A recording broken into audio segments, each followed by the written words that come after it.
عليكم ورحمة الله وبركاته. الحمد لله رب العالمين والصلاة والسلام على رسوله الكريم وعلى آله وصحبه أجمعين ومن تبعهم بإحسان إلى يوم الدين. أما بعد.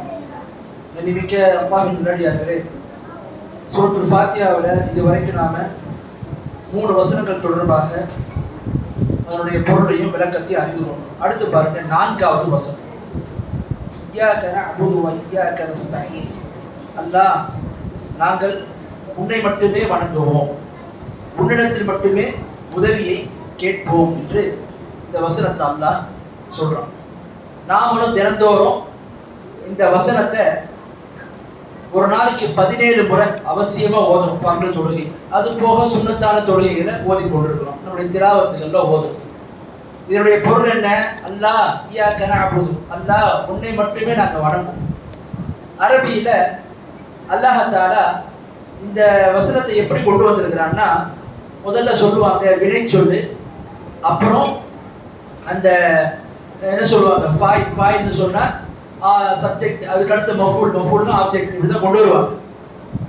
ஆனால் அல்லாஹ் இந்த வசனத்தை என்ன செய்யறான்னு சொன்னா, ஆப்ஜெக்ட் அதாவது செய்யப்படும் பொருள் அல்லாஹ் தஆலா வினைச்சொல்லுக்கு முன்னாடி கொண்டு வந்திருக்கான், வெறுப்புக்கு முன்னாடி கொண்டு வந்திருக்கான். ஏன் என்று பார்த்தீங்கன்னா, அரபியில ஒரு கருத்தை வலுப்படுத்துவதற்கும் அதை ரொம்ப உறுதிப்படுத்துறதுக்கும் ஆழமான அர்த்தத்தை பதிவு செய்வதற்கும் சொல்லுவாங்க. உதாரணத்துக்கு, அல்லாஹ் நாங்கள் உன்னை வணங்குகிறோம், நாங்கள் உன்னை வணங்குகிறோம் என்பதை விட அல்லாஹ் உன்னை மட்டும்தான் நாங்கள் வணங்குகிறோம் என்பதில் வித்தியாசம். ஏன் நஅ்புதுக, நாங்கள் உன்னை வணங்குகிறோம்னா உன்னையும் வணங்குறோம், மற்றவனை வணங்குறோன்ற அர்த்தம் வரும். ஆனால் அல்லாஹ் என்ன சொல்றான்னா, அல்லாஹ் உன்னை மட்டும்தான் நாங்கள் வணங்குகிறோம் என்று சொல்றோம். அப்ப நமக்கு என்ன விளங்குதுன்னு சொன்னா, அல்லாஹ் தஆலா இந்த வாக்கியத்தின் மூலமா அரபி மொழியினுடைய அந்த இலக்கண நடையில என்ன தெரியப்படுத்துறான், அல்லாஹ் வணங்குறது எந்த அளவுக்கு ஆழமானது, அல்லாஹ் உன்னை மட்டும்தான் வணங்குவோம். என்ன அர்த்தம்? உன்னை தவிர யாரையும் நாங்க வணங்கவே மாட்டோம் என்பதை அல்லாஹ் தெரியப்படுத்துறான். அப்போ இந்த இய்யாக நஅ்புதுன்ற வார்த்தை கிட்டத்தட்ட பாத்தீங்கன்னா அர்த்தத்துல லா இலாஹ இல்லல்லாஹ்ன்ற கலிமா மாதிரியே தான் இருக்கு. லா இலாஹ இல்லல்லாஹ்ன்ற கலிமா என்ன? உண்மையான வணக்கத்துக்குரிய யாருமே இல்லை அல்லாஹ்வை தவிர. அல்லாஹ் என்ன சொல்லல? அல்லாஹ் தான் வணக்கத்துக்குரியவன் அப்படி சொல்லல. அல்லாஹ் தான் என்ன சொல்றான்? உண்மையான வணக்கத்துக்குரியவன் யாருமே இல்லை, எல்லாத்தையும் மறுக்க சொல்றான். இல்லல்லாஹ், அல்லாஹ்வை தவிரன்னு சொல்றான். அப்போ கலிமாவா இருந்தாலும் சரி, இய்யாக நஅ்புதுனாலும் சரி, ரெண்டுமே ஒரே அர்த்தத்தில் உள்ளது. என்ன அர்த்தம் அதுக்கு? அல்லாஹ்வை நம்ம எப்படி வணங்க வேண்டும் என்று சொன்னால், வணக்கத்துக்கு தகுதியானவன் அவன் ஒருவன் மட்டும்தான், வேற யாரும் கிடையாது. அதுதான் அல்லாஹ் சொல்றான், லா இலாஹ இல்லல்லாஹ், உண்மையான வணக்கத்துக்குரியவன் யாருமே இல்லை, எல்லாத்தையும் மறுக்க சொல்றான். அடுத்து என்ன? அல்லாஹ் தவிர, அல்லாஹ் மட்டும்தான் வணக்கத்துக்குரியவன். அதே மாதிரிதான் உன்னை மட்டும்தான் அல்லாஹ் நாங்க வணங்குவோம். என்ன அர்த்தம்? உன்னை தவிர வேறு யாரையும் வணங்க மாட்டோம் என்பதை அல்லாஹ் இந்த வசனங்களை நமக்கு தெரியப்படுத்துறோம். சரி, வணக்கம் என்றால் என்ன? நம்மள நிறைய பேர் என்ன வணங்கி வச்சிருக்கிறோம்? இபாதத்துனா வணக்கம்னா தொழுகை வணக்கம், நோன்பு வணக்கம், ஜகாத்து வணக்கம், ஹஜ்ஜி வணக்கம், குர்ஆன் ஓதுறது வணக்கம், திக்ர் அஸ்கார் பண்றது வணக்கம் என்று தெரியும். இதை தாண்டி நிறைய விஷயங்களை மக்கள் வணக்கமா பார்க்கறது. அப்போ வணக்கம் என்பதை ஒரு குறுகிய வட்டத்துக்கு தான் பார்க்கறாங்க. ஆனா இஸ்லாம் என்ன சொல்லுதுன்னா, வணக்கம் என்றால் அதற்கு விசாலமான பொருள். என்ன பொருள்? இஸ்முன் ஜாமிஉ லிகுல்லி மா யுஹிப்புல்லாஹு வ யர்தாஹு மினல் அக்வாலி வல் அஃஆலி அல்-ஸாஹிரத்தி வல் பாத்தினா. அந்தரங்கமான வெளிப்படையான சொற்கள் செயல்கள்ல இருந்து எதையெல்லாம் நாம இதை செஞ்சா அல்லாஹ்வுக்கு பிடிக்கும், இதை செஞ்சா அல்லாஹ் என்ன செய்வான், நம்மள பொருந்தி கொள்வான், இதை சொன்னா அல்லாஹ் பொருந்தி கொள்வான் என்கின்ற பெயர்ல எதையெல்லாம் நாம செய்யறோமோ அவை அனைத்திற்குமான பெயர் தான் இபாதத். அப்ப இஸ்லாம் இபாதத் என்கின்ற வார்த்தைக்கு விசாலமான அர்த்தம் கொடுக்குது, வணக்கம் என்ற வார்த்தைக்கு விசாலமான அர்த்தம் கொடுக்குது. என்ன அர்த்தம்? நாம எதையெல்லாம் செஞ்சாலும் சரி, எதை சொன்னாலும் சரி, அதை செய்யும் போதும் சொல்லும் போதும் நம்ம லட்சியம் என்னவா இருக்கணும், நோக்கம் என்னவா இருக்கணும்? இதை செஞ்சா அல்லாஹ்வுக்கு பிடிக்கும், அவன் இதை கொண்டு திருப்தி அடைவான், இது அல்லாஹ்வுக்கு பிடித்தமான சொல்லு, இது அல்லாஹ்வுக்கு பிடித்தமான செயல் என்று எதையெல்லாம் நாம செய்யறோமோ அது எல்லாமே இபாதத்தா மாறும். அப்ப இபாதத்துனா தொழுகை, நோன்பு, ஜக்காத், ஹஜ்ஜி மட்டுமல்ல, அதை தாண்டி நிறைய அம்சங்கள் இருக்கு. என்னென்ன இருக்குது? உதாரணத்துக்கு உதவி தேடுவது. ஒரு மனிதன் உதவி தேடுவது அது கூட இபாதத்து தான், அது கூட வணக்கம் தான். நம்பிக்கை வைக்கிறது அது கூட வணக்கம் தான். அதே மாதிரி பாதுகாப்பு கேட்பது அது கூட வணக்கம் தான். துவா கேட்பது, பிரார்த்தனை செய்யறது அது கூட வணக்கம் தான். அறுத்து பலியிடுவது அது கூட வணக்கம் தான். நேர்ச்சை செய்வது அது கூட வணக்கம் தான். அப்ப இபாதத்துனா இவ்வளவு விசாலமா இருக்கு. எந்த அளவுக்குன்னா ஒரு மனிதன் தன்னுடைய பெற்றோருக்கு பணிவிடை செய்வது கூட இபாதத்து. எப்படி? ஒருவர் பெற்றோருக்கு பணிவிடை செய்கிறார். ஏன் செய்யறாரு என்று கேட்கும் போது அல்லாஹ் செய்ய சொன்னா, அல்லாஹ் அதை கடமையாக்கி இருக்கிறான் என்பதற்காக ஒருத்தர் செஞ்சா என்ன ஆயிடும்? அல்லாஹ்வுடைய கட்டளையை செயல்படுத்தியவர் ஆயிடுவார். ஏன் அதை அவர் செய்யறாரு? செஞ்சு அல்லாஹ்வுக்கு பிடிக்கிறதுக்காக செய்யறாரு. அப்ப என்ன ஆயிடும்? அது கூட இபாதத். எந்த அளவுக்குன்னா ஒரு மனிதன் உணவு உண்றா பார்த்தீங்களா, சாப்பிடுறானே, அதை கூட மார்க்க இபாதத்தா சொல்லுது. எப்படி? ஒருவர் சாப்பிடும் போது வலது கையினால சாப்பிடுறாரு, இடது கையினால சாப்பிட மாட்டாரு. ஏன்? இடது கையில சாப்பிடுறது ரசூலுல்லாஹ் தடுத்திருக்காங்க, ஹராம்னு சொல்லியிருக்கிறாங்க. ஹதீஸ்ல பார்க்கணும். ஒரு மனிதர் அல்லாஹ்வுடைய தூதருக்கு முன்னாடி என்ன செய்வாரு? இடது கையினால சாப்பிடுவார். அப்ப ரசூலுல்லாஹ் சொல்றாங்க, குல் பி யமீனி, உங்களுடைய வலது கையினால சாப்பிடுங்க. இல்லை, நான் இப்படிதான் சாப்பிடுவேன், உன்னால முடியும். ரசூலுல்லாஹ் சொல்லி நான் இப்படிதான் சாப்பிடுவேன். அல்லாஹ் அப்படியே ஆகட்டும். அதுக்கப்புறம் அந்த மனிதனால தன்னுடைய வலது கையை உயர்த்தவே முடியும். பாருங்க, ரசூலுல்லாஹ் சொல்றாங்க, இது என்ன ஷைத்தானுடைய செயல்றாங்க, இடது கையில சாப்பிடுறது. அப்போ ஒருவர் சாப்பிடும் போது வலது கையில சாப்பிடுறாரு. அதே மாதிரி தன்னுடைய உணவு பாத்திரத்துல எது தனக்கு நெருக்கமா இருக்குதோ, பக்கத்துல இருக்கோ, அதை சாப்பிடுறாரு. மேலும் சாப்பிடக்கூடிய அந்த சுண்ணத்துகளையும் ஆதாபங்களையும் முறையா பேணி சாப்பிடுறாரு. அப்ப இதை ஏன் அவர் செய்யறாரு என்று கேட்டா என்ன சொல்லுவார்?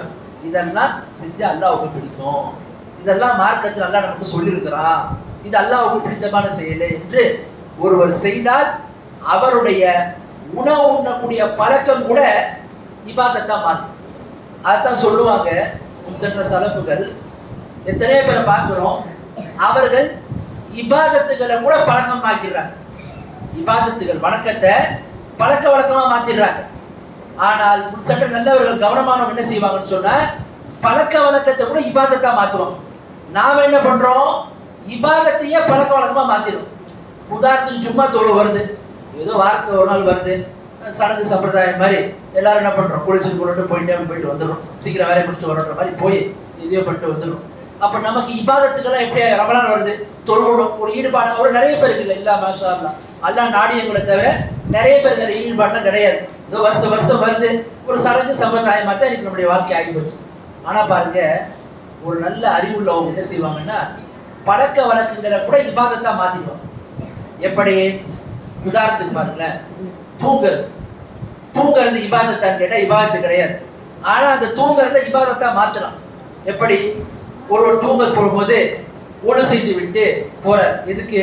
ரசூலுல்லாஹ் மார்க்கத்தில் நமக்கு இதை கற்றுத் தந்திருக்காங்க, இந்த ஒழுங்குமுறையை கற்றுத் தந்திருக்கிறாங்கன்னு ஒருத்தர் ஒழு செய்கிறார். வலது பக்கமா வச்சு படுக்கிறார். இரவு நேரத்தில் தூங்குவதற்கு என்னென்ன துவாக்களை ஓதணுமோ அதெல்லாம் ஓதுறாரு. ஓதி இதெல்லாம் செய்யும்போது ஏன் செய்யறாரு என்று பார்க்கும்போது, இதெல்லாம் மார்க்கத்தில் சொல்லப்பட்டிருக்கு, இதை செஞ்சா எனக்கு நன்மை கிடைக்கும், இதை செய்தால் அல்லாஹ்வுக்கு பிடிக்கும் என்பதற்காக செய்ய ஆரம்பிச்சார்னா அது கூட என்ன ஆயிடும்? இபாதத்தா மாறி. இப்போ பழக்க வழக்கங்களை கூட இபாதத்துன்னு சொல்லி மாற்றி நமக்கு என்ன செய்யற? இந்த லட்சியத்தோடவும் நோக்கத்தோடவும் அல்லாஹ் இதை கொண்டு நம்ம செஞ்ச அவன் சந்தோஷம் அடைவான், திருப்தி அடைவான்ற பேர் நம்ம செஞ்ச அது எல்லாமே என்ன ஆயிடும்? இபாதத்தாக ஆகிவிடும் என்று விளங்கிக் கொள்ள வேண்டும். அப்ப இபாதத் என்பது விசாலமான அர்த்தம். வமா ஹலக்துல் ஜின்ன வல் இன்ஸ இல்லா லியஅபுதூன், மனித வர்க்கத்தையும் ஜின் வர்க்கத்தையும் என்னை வணங்குவதற்காகவே என்று தவிர நான் படைக்கிறேன் நல்லா சொல்றோம். அப்ப இபாதத்னா வெறும் தொழுகை நோன்புனா, அப்ப மற்ற இடத்துல இபாதத்து கிடையாது. வியாபாரம் பண்ற ஒருத்தர் வியாபாரம் பண்ணும்போது ஹலாலான முறையில் பண்ணணும், யாருக்கும் மோசடி செய்யக்கூடாது, யாரையும் ஏமாற்றக்கூடாது, ஹராமலால நம்ம என்ன செய்யணும்? பேணி நடந்து கொள்ள வேண்டும் என்று வியாபாரம் செய்தால் அது கூட இபாதத். அப்போ ஒரு மனிதன் அவனுடைய வாழ்க்கையில அவன் செய்யக்கூடிய ஒவ்வொரு விஷயமும் இதை செய்தால் அல்லாஹ்வுக்கு பிடிக்கும், அல்லாஹ் திருப்தி கொள்வான், அல்லாஹ் பொருத்திக்கிடுவான் என்கின்ற பேர்ல எதெல்லாம் நம்ம செய்யறோமோ அது எல்லாமே இபாதத்தா மாறி. அப்படிதான் நம்முடைய வாழ்க்கையில நாம இபாதத்தை அமைத்துக் கொள்ள வேண்டும். இந்த நிலையில தான் ஒரு முஸ்லிம் என்ன செய்யணும், இருக்க வேண்டும். அடுத்து பாருங்களேன், இந்த இபாதத்தை பொறுத்த வரைக்கும் அல்லாஹ்வை தவிர வேறு யாரையும் வணங்கக்கூடாது. வணக்கம் என்பது முழுக்க முழுக்க அல்லாஹ்வுக்கு மட்டும்தான் அந்த இபாதத்தை செய்யும். அல்லாஹ்வை தவிர வேறு யாரையும் என்ன செய்யக்கூடாது, ஒருபோதும் வணங்கக்கூடாது. இப்போ நிறைய பேர் செய்யக்கூடிய தவறு என்ன, தொழுகை, நோன்பு, ஜக்காத்து, ஹஜ்ஜு இதெல்லாம் அல்லாஹ்வுக்காக செஞ்சிடுவாங்க. ஆனால் ஒரு சில இபாதத்துக்களை இபாதத்துமே தெரியாம அல்லாஹ் அல்லாதவங்களும் செய்வாங்க. உதாரணத்துக்கு பார்த்தீங்கன்னா, ஒரு கஷ்டம் வரும்போது அவுலியாக்களே, நல்லடியார்களே, நாதாக்களே, சோதாக்களேன்னு அழைப்பாங்க. என்ன தெரியல அவங்களுக்கு. இது மாதிரி அழைப்பது அல்லாஹ் மட்டும்தான் அழைக்கணும், வேற யாரையும் அழைக்க கூடாது என்று தெரியல. தர்காக்கள்ல, நிறைய கபர்கள்ல மக்கள் வந்து அல்லாஹ் அல்லாதவங்கள்ட்ட உதவி கேட்கிறாங்க. ஏன் தெரியல, அவங்க செய்யறது இபாதத்து.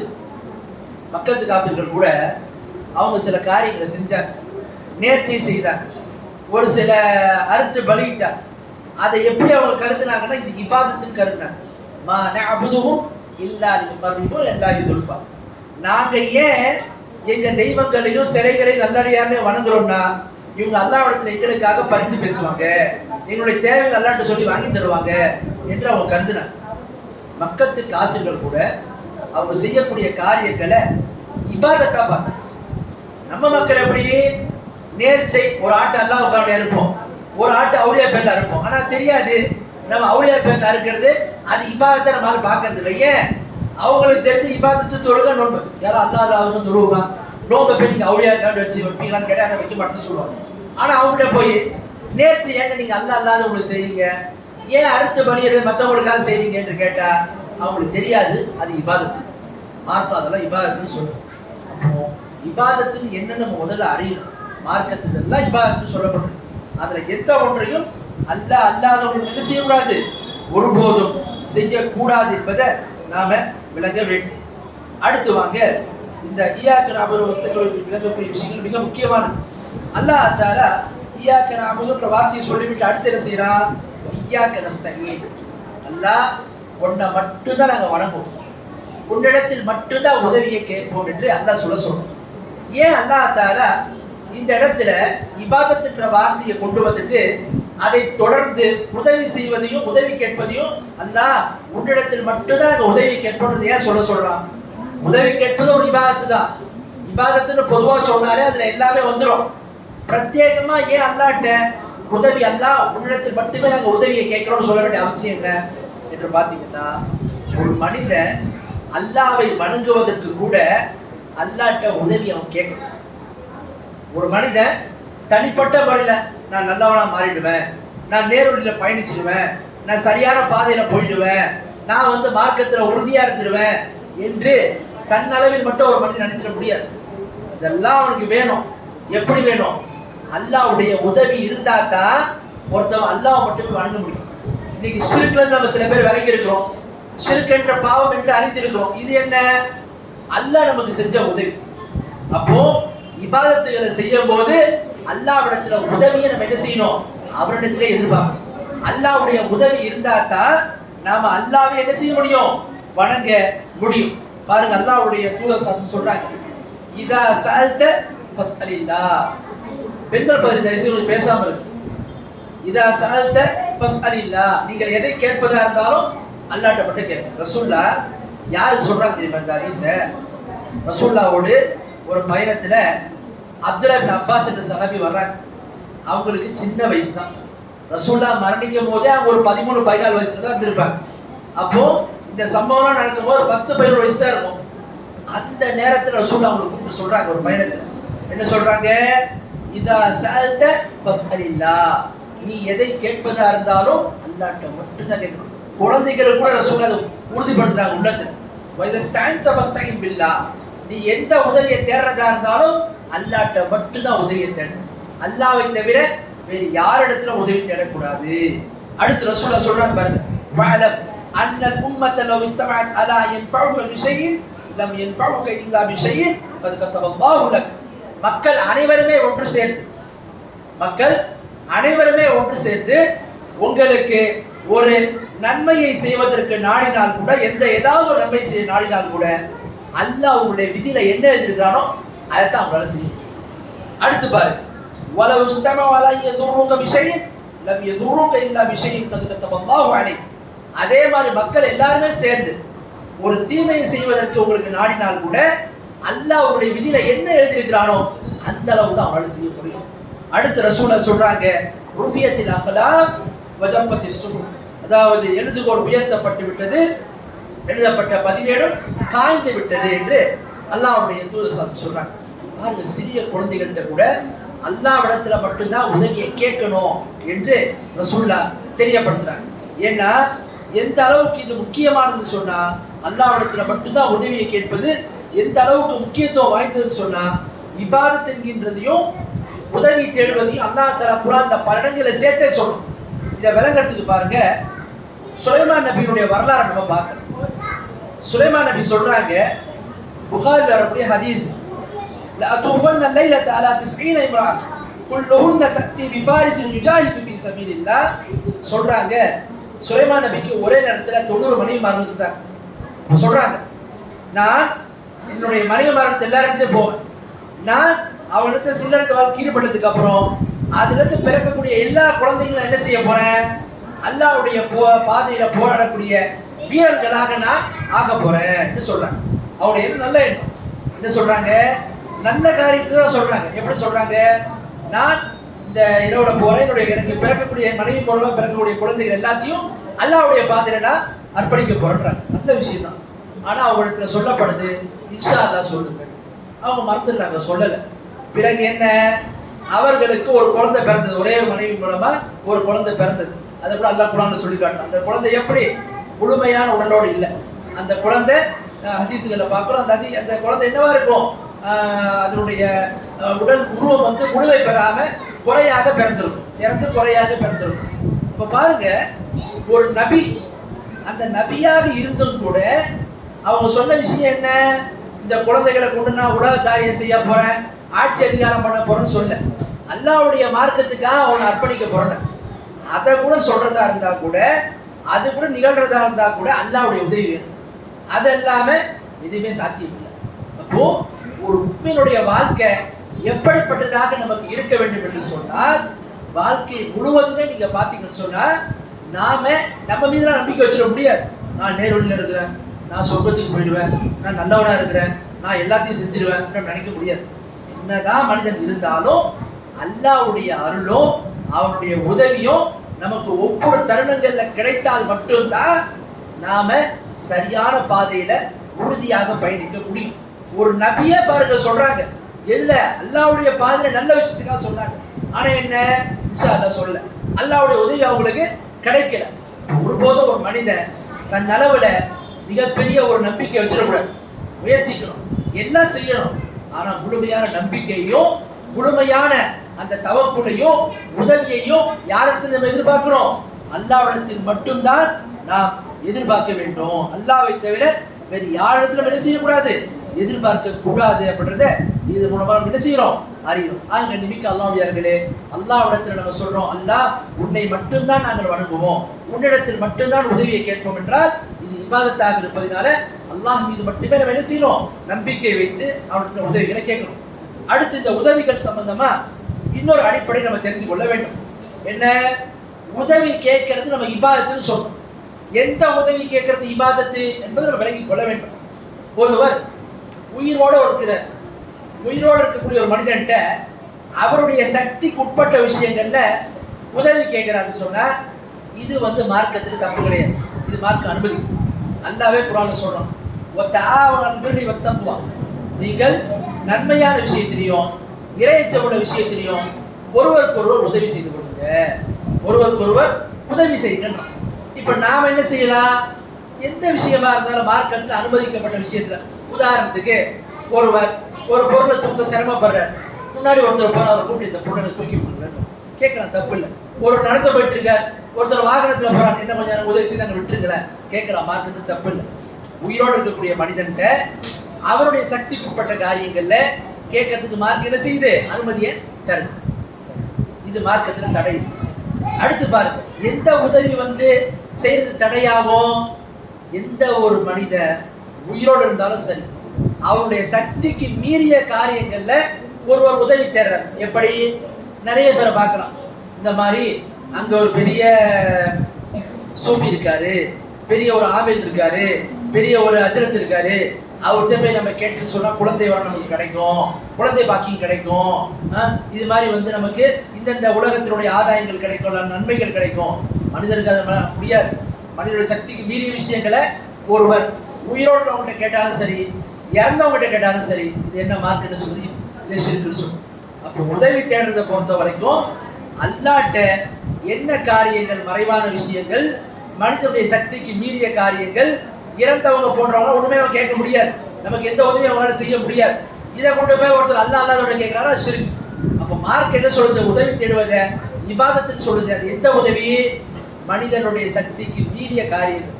ஒரு மனிதன் முழுமையா நம்பிக்கை வைத்து, ஒரு மனிதன் அல்லாஹ்விடத்தில் மட்டுமே அந்த உதவிகளை எதிர்பார்த்து அவனால் மட்டுமே செய்ய முடியாமான காரியங்கள்ல உதவி கேட்பதை மார்க்கும் இபாதத்துன்னு சொல்லுது.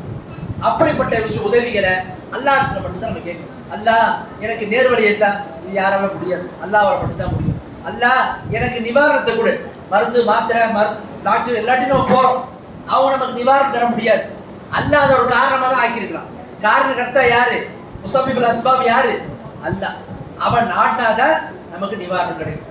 அப்போ அல்லாஹ்வின் மீது நம்ம உறுதியா நம்பிக்கை வைக்கணும். அப்போ மார்க்கம் உதவி தேடுவதை இபாதத்தில் சொல்லுதுன்னா, எந்த உதவியை எந்த மனிதனாலும் செய்ய முடியாதோ, எந்த ஒரு உதவியை அல்லாஹ்வால் மட்டும்தான் செய்ய முடியுமோ, அப்படிப்பட்ட விஷயங்கள்ல ஒருவன் அல்லாஹ்விடத்தில் மட்டும்தான் உதவி கேட்கணும். அவனை தவிர வேறு யாரிடத்திலையும் கேட்கக்கூடாது. அப்படிப்பட்ட மக்களாக தான் நம் அனைவரையும் ஆக்கியவர்களாக ஆகிய தகவான அல்ஹம்துலில்லாஹி ரப்பில் ஆலமீன்.